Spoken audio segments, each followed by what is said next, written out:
Edmund Fitzgerald, SS Edmund Fitzgerald एक बहुत ही प्रसिद्ध अमेरिकी मालवाहक जहाज था जो विशेष रूप से अपने दुखद अंत के लिए जाना जाता है।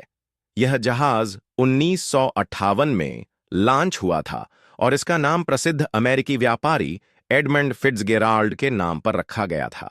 एडमंड फिट्जगेराल्ड के बारे में कुछ महत्वपूर्ण जानकारी। निर्माण और आकार।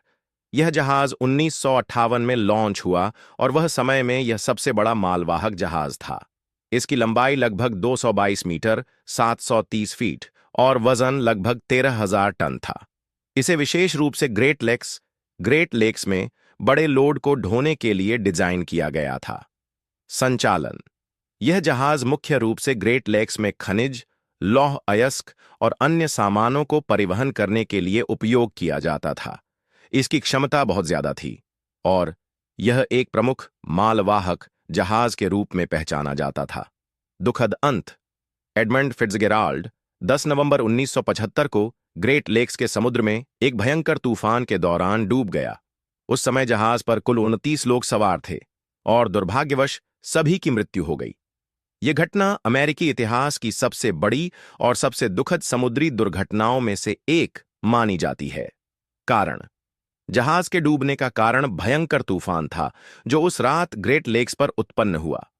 तूफान की हवाएं 70 मील प्रति घंटा 113 किलोमीटर प्रति घंटा तक की गति तक पहुंच गई थीं और समुद्र की लहरें बहुत बड़ी थीं।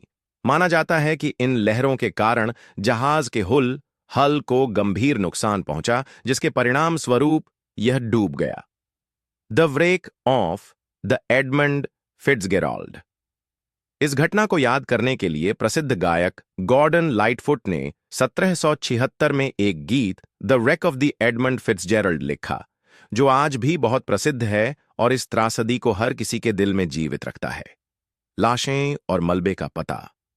1975 में दुर्घटना के बाद जहाज का मलबा 530 फीट 162 मीटर गहरे पानी में पाया गया। यह मलबा तब से एक महत्वपूर्ण स्थल बन गया और समुद्री शोधकर्ताओं ने कई बार यहां से अध्ययन किया है। निष्कर्ष।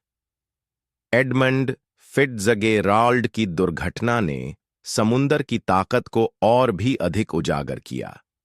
यह जहाज एक प्रतीक बन गया है जिसे न केवल उसकी विशालता बल्कि उसकी त्रासदी के कारण भी याद किया जाता है।